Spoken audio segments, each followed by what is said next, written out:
तो आइए शुरू करते हैं आज का मुकदमा। आपकी अदालत में पहला इल्जाम धीरेन्द्र कृष्ण शास्त्री पर।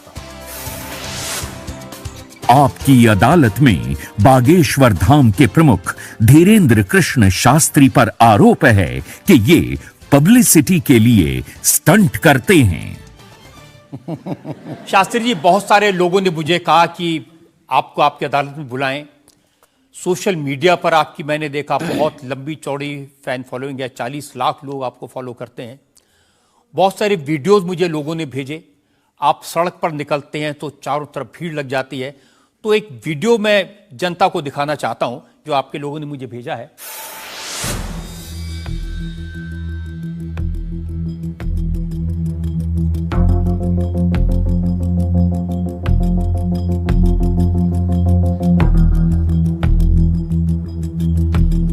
तो ये वाकई में शास्त्री जी असली वीडियो है या पब्लिसिटी स्टंट है, बनाया हुआ है? लोगों की अपनी अपनी भावनाएं होती हैं, अपनी दृष्टि से देखने की। ये वास्तविकता एक जगह की नहीं है। जहां जहां बागेश्वर बालाजी का दरबार लगता, जहां जहां बागेश्वर बालाजी की कृपा से दास कथा करने जाता, ये तो कम है, कैमरे में कम आया है और ज्यादा है।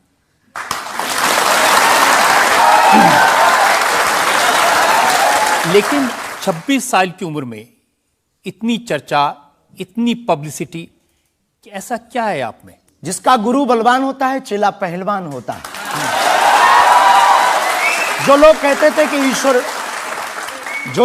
थे ईश्वर नहीं होते या भगवान नहीं होते, हमारी दृष्टि में इस छोटे से गांव से, गढ़ा गांव, मध्य प्रदेश के बुंदेलखंड में एक छोटा गांव गढ़ा है। गढ़ा में रहने वाला एक छोटे परिवार का बालक धीरेन्द्र कृष्ण अगर यहां तक पहुंच सकता है बालाजी की कृपा से, तो भारत का प्रत्येक व्यक्ति भगवत कृपा से कहीं भी पहुंच सकता है। आपने ये नहीं बताया कि यहां तक कैसे पहुंच गए हैं।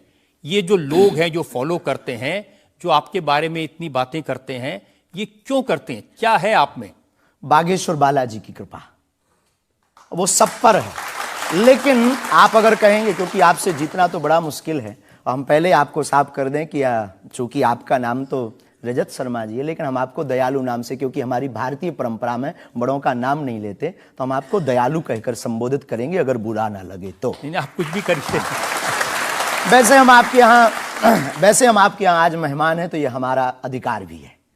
तो दयालु जी, हमारे ऊपर, सबके ऊपर बागेश्वर बालाजी की कृपा है।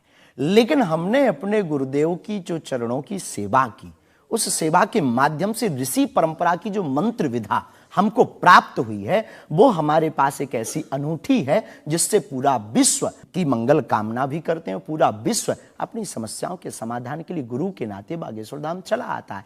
शायद इसीलिए लोग हमारे पास आते हैं। मैंने तो ये देखा कि जब से आप संस्कार टीवी पर आना शुरू हुए और लोगों ने आपके प्रवचन सुने, उसके बाद लोकप्रियता बड़ी तेजी से बढ़ने लगी। हाँ, ये कह सकते हैं माध्यम है, परंतु देखो साधन है, साध्य नहीं। दरबार 3 पीढ़ी से लग रहा, हमारे दादा गुरु जी भी लगाते थे, हम भी 11 साल से लगा रहे। नजर आपकी आज पड़ी है अब इसमें, और हमें ये लगता है कि इसमें ये हमारी गलती नहीं है, देखने वाले की गलती है। बड़ी देर से देखा है हमें, हम तो पहले से ही गुरु कृपा से चमकदार थे। मुझे तो लग रहा है बहुत जल्दी देख लिया आपको, भी तो आपकी उम्र ही कुछ नहीं है। हम उस परंपरा से हैं, जब 5 वर्ष की अवस्था में ध्रुव जी लीला कर सकते हैं, प्रहलाद जी लीला कर सकते हैं, तो हम 26 साल में क्यों नहीं लीला कर सकते? तो आपने क्या क्या लीलाएं की हैं? कोई ऐसी लीला नहीं की जिसमें हम फंसे, लेकिन आपकी अदालत में आए हैं, और आपके उसमें आप जो कह रहे हैं, तो हमारे जीवन में गुरु कृपा से जो जो किया सब सनातन के लिए किया, और केवल सनातन के लिए करें। लीला का मतलब ये, हम कोई ईश्वर नहीं है, हम कोई भगवान नहीं है। साधारण जैसे ये इंसान है, वैसे हम मानव हैं। हम में कोई अलग नहीं है, बस हमने अपनी परंपरा को ठीक से जाना, ये अलग है। आप जब स्कूल में पढ़ते थे तो जैसे बाकी छात्र होते हैं ऐसे ही थे लगभग, और मास्टर जी कहते थे ये स्कूल में ना आए तो अच्छा है, इतना शरारती है? हाँ, उपद्रवी तो थोड़ा थे, क्योंकि हम जाते थे तो एक तो बहुत कम जाना होता था, लेकिन बहुत गंभीर और सौम्य भाव से हम जाते थे, और लोगों की भावनाएं हमारे पास रहती थी। चूंकि हमारे दादा गुरु का नाम बहुत प्रसिद्ध था, तो दादा गुरु के कारण लोग हमको भी प्रेम देते थे, स्नेह देते, दुलार देते। हमारे दादा गुरु जी को हनुमान जी का 2 बार साक्षात्कार हुआ, ऐसा हमने माना और उनके अनुयायियों ने माना।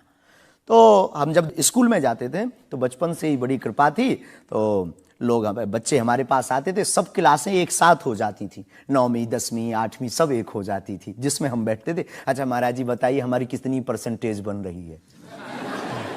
तो हम वो बचपना उस वक्त ऐसा भाव रहता था दिखाने का। अब तो बहुत गंभीर हो गए, लोगों ने कह करके हमें बड़ा गंभीर बना दिया। तो वो भाव रहता, अच्छा ठीक है तेरी प्यारे 56% बन रही और मेहनत कर 60 हो जाएगी।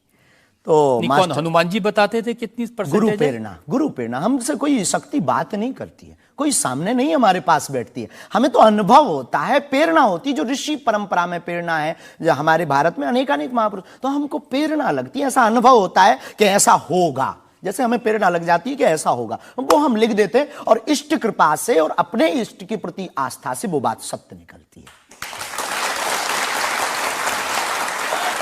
हमारा जीवन भी बड़ा अभाव से गुजरा। एक छोटी झोपड़ी रहती थी, वो भी झोपड़ी कच्ची झोपड़ी, उसमें पिताजी रहते थे, हमारी माँ, हमसे छोटी बहन और उससे छोटा भाई, 5 लोग उसमें रहते थे। उसी में भगवान को स्थान था।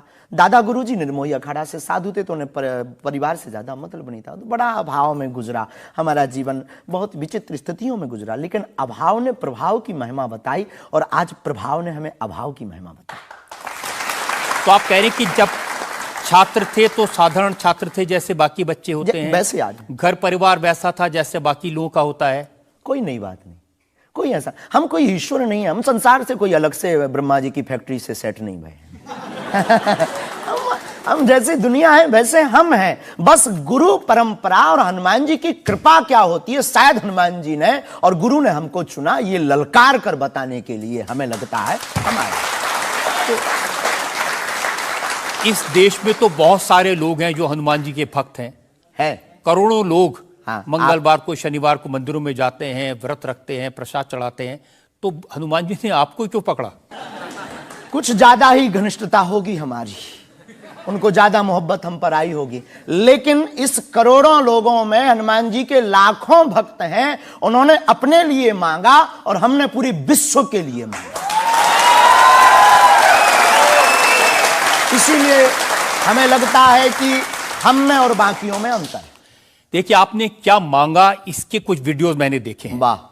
आप लोगों से कह रहे हैं कि आपके पास जितना चाहे दान दे दो, अपना मकान दे दो, फ्लैट दे दो, बंगला दे दो, घोड़ा दे दो, गाड़ी दे दो, सोना चांदी, बैंक एफडी, मंगलसूत्र, अंगूठी, लुगाई लड़का छोड़ के सब मुझे दे दो। ये हमारा डिस्क्लेमर रहता है दरबार के पहले का। लोगों को जो भावनाएं रहती हैं कि गुरु परंपरा के लोग और साधु लोग दरबार इसलिए लगाते हैं, भगवान को इसलिए रखते हैं कि ये कमाई का जरिया बनाते हैं। और हमने अपने दरबार में बैनर लगा करके, वो माइक पर ठोक करके बोलते हैं कि यहाँ किसी भी प्रकार का शुल्क, फीस, दक्षिणा नहीं लगता, पर अगर तुम शिष्य मानते हो अपने आप को और हम गुरु हैं, तो गुरु परंपरा के नाते अगर कुछ भी तुम दे दो, अगर आप भी इंडिया टीवी का ये हाउस हमारे नाम करें, हमें कोई दिक्कत, हमें कोई दिक्कत, और लेते भी हैं।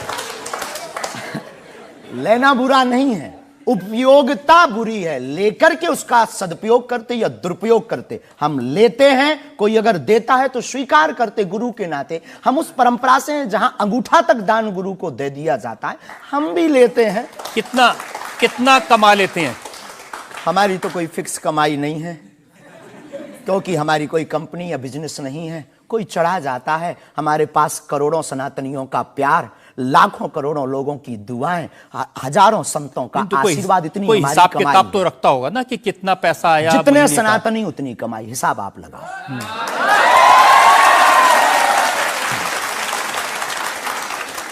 ज्यादा बातें इसलिए होती हैं कि आप जो स्टंट करते हैं पब्लिसिटी के लिए, आप ऐसी ऐसी बातें कह देते हैं। आप कहते हैं कि बिना वीजा के हनुमान जी रावण की लंका में घुस गए थे।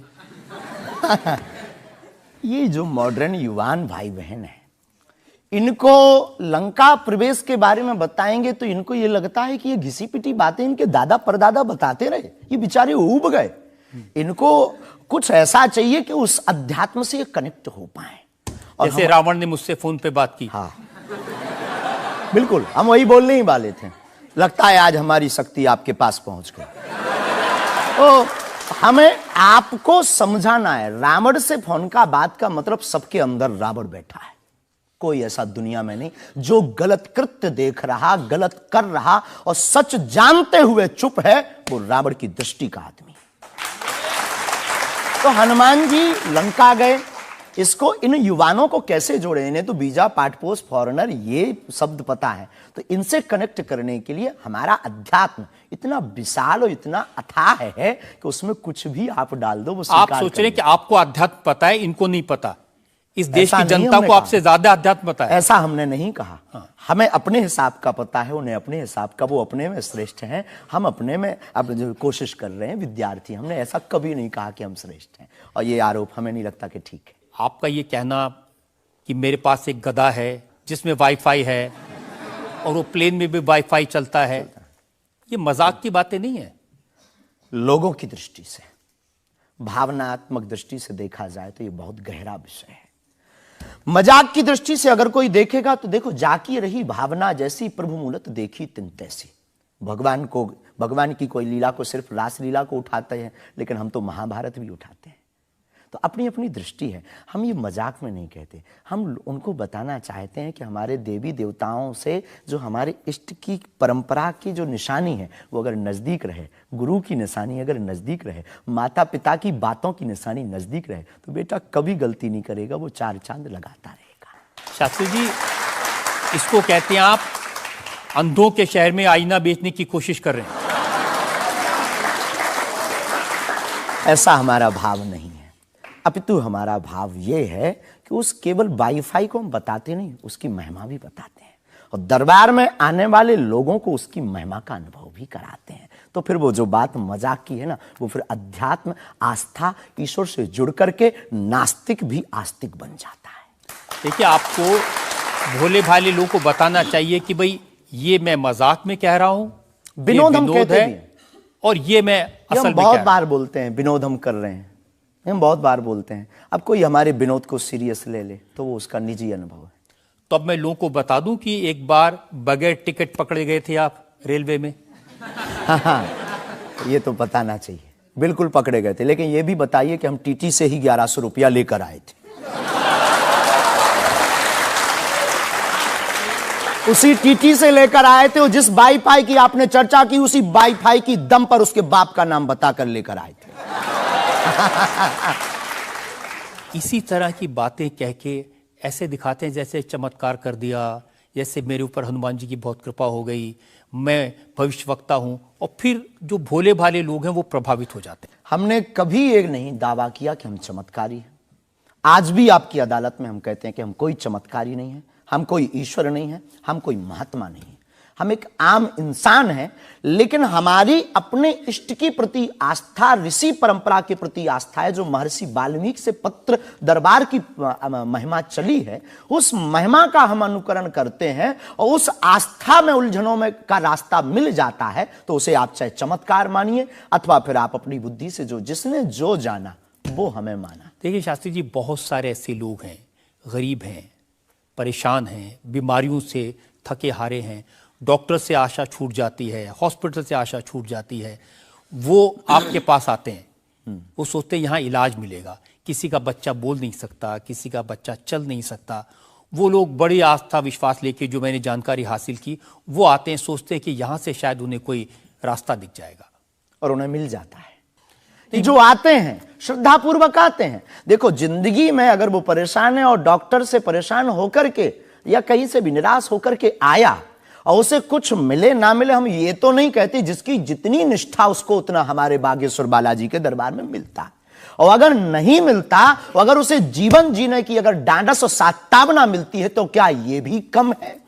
बिना पैसों में, बिना दक्षिणा दिए, बिना कुछ लगे अगर हनुमान जी से जुड़ रहा, अगर वो प्रभु से जुड़ रहा, अगर उसे जीवन जीने में 4 दिन की जिंदगी है, डॉक्टर ने कह दिया तो मर जाओगे, लेकिन बागेश्वर धाम के नाम से उसके चेहरे पे मुस्कुराहट है कि मेरा हारे का सहारा है, तो अगर ये मुस्कुराहट उसके चेहरे पर आती, इससे किसी को गुस्ताखी क्यों? देखिए, अगर बागेश्वर धाम आने से लोगों का इलाज हो जाता है, तो फिर आपको कैंसर हॉस्पिटल बनाने की क्या जरूरत है? यही तो हम बताना चाहते हैं कि दुआ और दवा दोनों आवश्यक है। हमने ये नहीं कहा कि हम डॉक्टरों के खिलाफ हैं। अब मैंने या पूछ लिया तो हॉस्पिटल आपने दवा ऐड कर दिया उसमें। नहीं, हमने औषधालय बागेश्वर धाम पर खुलवाया है और मंदिर के समीप खुलवाया है। वहां पर ग्राम पंचायत का भवन है, वहां पर आयुर्वेदिक औषधालय है। दुआ और दवा मतलब नीचे दवा है और वहां ठीक नहीं हुए तो दुआ के लिए चढ़ जाओ मंदिर पर, दोनों काम करें, ठीक है। और ये कोई नई बात नहीं है, हमने ऐड नहीं की, डॉक्टर खुद ऐड करता है। ऑपरेशन करता है, जब ठीक नहीं होता तो वो भी कहता है तुम भी प्रार्थना करो। लेकिन ये सही है कि जिस इलाके में आप हैं उस इलाके में बहुत सारे ऐसे लोग हैं जो इसी तरह पर्ची निकालते हैं, जो इसी तरह दुआ की बात करते हैं। पूरे भारत में ऋषि परंपरा के अनेक लोग हैं, बहुत लोग तो नहीं कह सकते, पर अनेक लोग पूरे भारत में हैं। और केवल हमारे इलाके में नहीं, पूरे भारत में। हमारे इलाके में बागेश्वर बालाजी की महिमा और दादा गुरुजी के पास दरबार से, कृपा से बहुत से महापुरुष और भी। मैं बताता हूं, एक लवलेश नाम के गुरुजी हैं, 20 साल की उम्र है और वो भी इसी तरह से पर्ची निकालते हैं। हम कभी ऐसे मिले नहीं, इस भाव से हमारा कभी मिलना नहीं हुआ और इस विषय पर उनका निज मत हो हम कह नहीं सकते, ईश्वर जाने। नहीं, मत तो पता नहीं, उनके ऊपर रेप का इल्जाम है और वो जेल में है, कह नहीं सकते। तो उस एरिया में ऐसे और भी बहुत सारे लोग हैं। अभी हम अर्जी लगाने के हिसाब से घूमे नहीं हैं।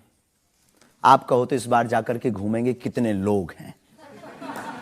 अभी तो हमें एक पता है, छतरपुर जिले में एक गढ़ा गांव है, वहां बागेश्वर धाम है, वहां सदगुरु सन्यासी बाबा से परंपरा चली दरबार की, आप भी आइए। ये बात सही है कि देश में बहुत सारे ऐसे लोग हैं जो कहते हैं हमारे पास सिद्धि है।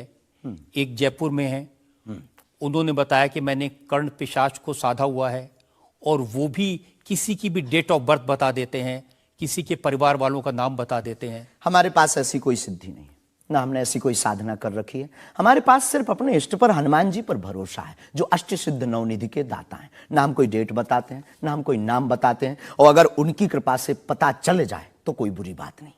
जनता में जो सवाल पूछना चाहते हैं, आमतौर पर क्या होता है कि संत का नाम आते ही हमारे माइंड में एक इमेज बनती है कि दाढ़ी होगी, बहुत ही जो उनकी वेशभूषा होगी बहुत ही सिंपल और सरल होगी। लेकिन आपकी वेशभूषा देख के, टोपी देख के लगता है एकदम कलरफुल रहता है।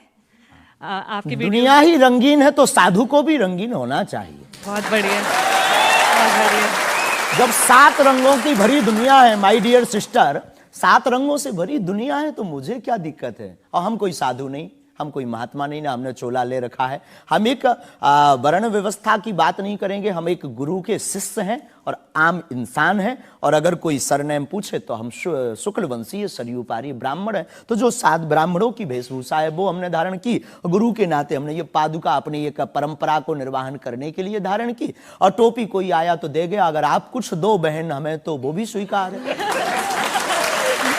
आप चाहो तो कुछ हमें पहनने को दे सकते हो, हम पहन लेंगे। एक वेबसाइट ने लिखा कि ये जो टोपी पहनते हैं ये पहनाने वाले से भी कुछ गुरु दक्षिणा लेते हैं, जो कपड़े पहनते हैं, जो कपड़े जिसके दिए पहनते हैं उससे भी कुछ पैसा लेते हैं। आज तक ऐसा कोई मिला नहीं है, खोज जारी है। किसी ने हमें आज तक दक्षिणा नहीं दी टोपी पहनाने के नाम पर या कपड़े पहनाने के नाम पर। हम तो राह चलते कोई मिल जाता है तो उसका पहन लेते, अपना दे देते हैं। हम तो साधु उस परंपरा के हैं, उस परंपरा के। लेकिन अच्छे लगते हैं आपको ये रंग बिरंगे कपड़े? बहुत आनंद आता है। क्या दिक्कत है साहब? किसी को दिक्कत है वो हमसे ज्यादा रंगीन पहने। एक शायर ने कहा कि जो खानदानी रईस हैं वो मिजाज रखते हैं नर्म अपना, आपका लहजा बता रहा है आपकी दौलत ये शोहरत नई नई नहीं।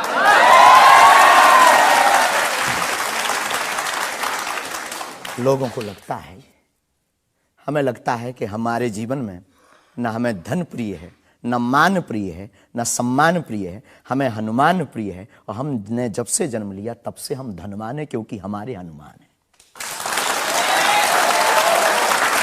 और दुनिया का प्रत्येक हनुमान भक्त धनवान है जिसके जीवन में हनुमान है।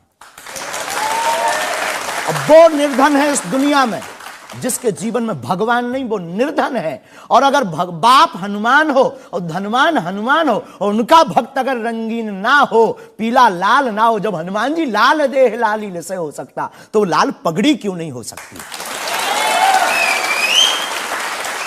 ये मुझे पता चल गया है कि आप इसी तरह की डायलॉग बाजी करके ही इतने पॉपुलर हुए हैं।